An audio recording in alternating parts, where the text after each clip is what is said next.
one of the environmental catastrophes, one of the great environmental catastrophes of our time, is unfolding tonight off the coast of Denmark. The Nord Stream pipelines, which are enormous Russian-owned conduits that carry natural gas from Russia to Western Europe, have been breached. As we speak, Nord Stream 1 and Nord Stream 2 are pouring millions of cubic meters of natural gas into the Baltic Sea. Pictures from the air, which you can now see on your screen, show a toxic bubble field more than half a mile wide. You can only guess at how many marine mammals are being killed right now, countless.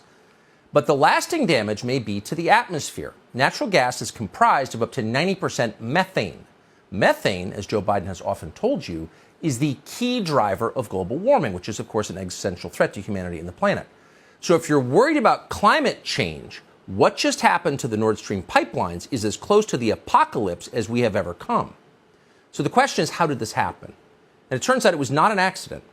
At the very same time that leaks in these pipelines were detected, Swedish officials recorded 2 powerful undersea explosions, each one of which was equivalent to hundreds of pounds of TNT. Nothing in nature can account for that. Almost immediately, the pipelines began leaking in 3 separate places. So there's only one explanation for what happened. This was an act of industrial terrorism. That was very obvious to the Prime Minister of Poland, and he wasted no time in saying so. Watch. Today, we are also dealing with an act of sabotage. We do not know the details of what happened yet, but we can clearly see that it is an act of sabotage, an act that probably marks the next stage in the escalation of the situation we are dealing with in Ukraine. We can clearly see, he said, this was an act of sabotage, an act of terrorism. Well, yes, we can see that. So the question is who did it, and of course the prime suspect is obvious. It would be the same man who caused domestic inflation here in the U.S. and stole the 2016 election from Hillary Clinton. That'd be Vladimir V. Putin. The Washington Post got right to it. Putin, they declared, is now weaponizing the Nord Stream pipelines.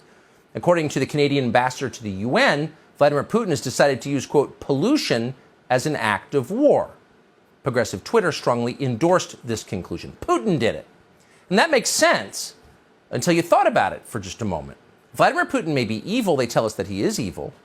But is he stupid? Probably isn't stupid.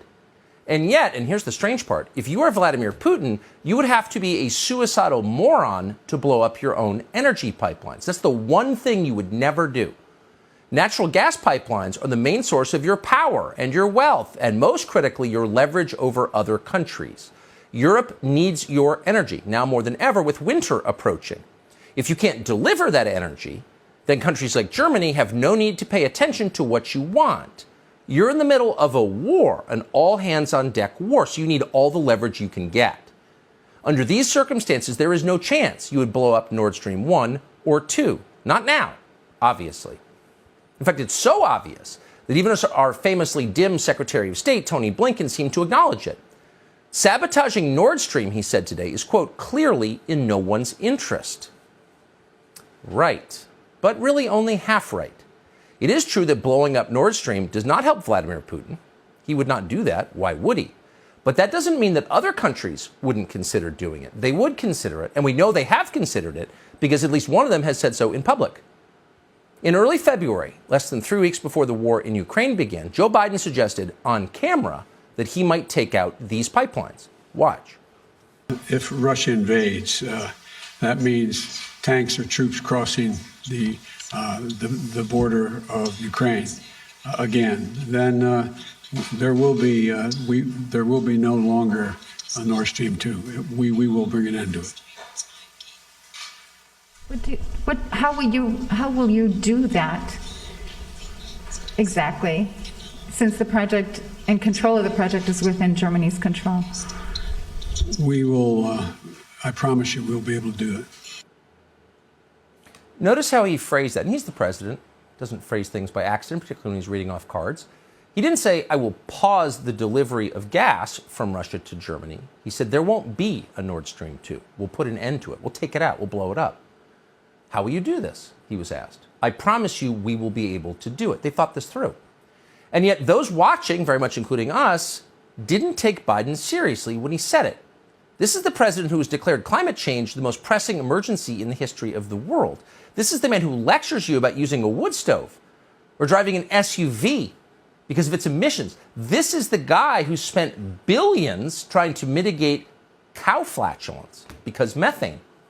Would that guy really blow up a methane pipeline in the middle of the Baltic Sea? It was hard to imagine. That would be an unimaginably reckless act. That would be the kind of thing you would do if you wanted to start a nuclear war. It would be insane. And yet, in retrospect, it's obvious they were thinking about this because Joe Biden wasn't the only person to suggest it. Victoria Newland at the State Department said pretty much the very same thing. Newland is a lifelong war cheerleader. She worked to bring about the Iraq invasion, never apologized, kept going. She helped engineer the coup that overthrew the Ukrainian government some years back. So capable, clearly she's capable of anything. But environmental terrorism, even for Victoria Newland, that seemed too much, too extreme. And yet here she is in January. With regard to Nord Stream 2, we continue to have very strong and clear conversations with our German allies, and I want to be clear with you today. If Russia invades Ukraine, one way or another, Nord Stream 2 will not move forward.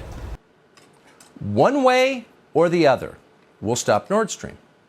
Now, looking back, those words seem chilling 8 months later as natural gas pours into the Baltic Sea and into the atmosphere.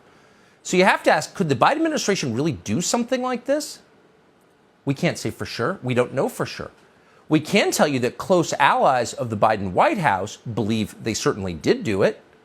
Radek Sikorski is a Polish politician. He's chairman of the EU-USA delegation in the European Parliament. He's connected. He's also the husband of regime stenographer Ann Applebaum of The Atlantic magazine. Sikorski is so close to Joe Biden that he's got a picture of the two of them together in his Twitter profile. So when the pipelines blew up, Sikorski responded immediately, and here's what he wrote. "Thank you, USA." So once again, did the Biden administration really do this? It's hard to believe. Given that it's an atrocity, it's effectively an act of terrorism, we don't want to make that accusation.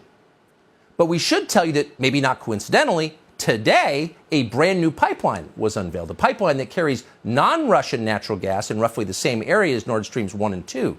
This is called the Baltic Pipe. It was inaugurated in Poland. It will carry natural gas from Norway through Denmark to Poland and other countries nearby. And it's likely to do very well since now it has less competition. Making sense? What does the White House say about this? How are they accounting for what happened today? Well, they're not exactly enthusiastically denying responsibility for it. Instead, they're looking at the upside. Here's the president's publicist noting that the destruction of yet another energy pipeline is yet another opportunity for you to buy an electric car. As you all know, these pipelines weren't pumping gas into Europe at this time. NS2 was never operational, as you guys know. NS1 has not been operational for weeks because Putin has weaponized energy, and we have said this many times before. This just drives home the importance of our efforts to work together to get alternative gas supplies to Europe and to support efforts to reduce gas consumption and accelerate true energy independence by moving to clean energy economy. Oh, moving to clean energy, say the people who very may well be responsible for letting methane into the Baltic Sea and into the atmosphere at a scale that most people can't imagine. The people lecturing you about your SUV may have blown up a natural gas pipeline and created one of the great catastrophes of our time in its effect on the environment. If they did this, this will be one of the craziest, most destructive things any American administration has ever done. But it would also be totally consistent with what they do. What do? They destroy. These people build nothing, not one thing. Instead, they tear down and they desecrate, from historic statues to the Constitution to energy infrastructure. And no one in Congress is trying to stop any of it. They're just preparing for the inevitable fallout. Tonight, the Senate just advanced a spending bill with $35 million for the Department of Energy to, quote, prepare for and respond to potential nuclear and radiological incidents in Ukraine. What? The spending bill also brings the total U.S. expenditure on Ukraine, the war, but also funding its government and energy for Ukraine, to $67 billion on the eve of what could be a massive economic disruption. Here, to our economy, $67 billion. How much is that? Well, it's more than Russia's entire military budget last year. And Congress is expected to fully pass the bill later this week with Republicans nodding along like the zombies they are. What will be the effect of this? Every action has a reaction, equal and opposite. Blow up the Nord Stream pipelines?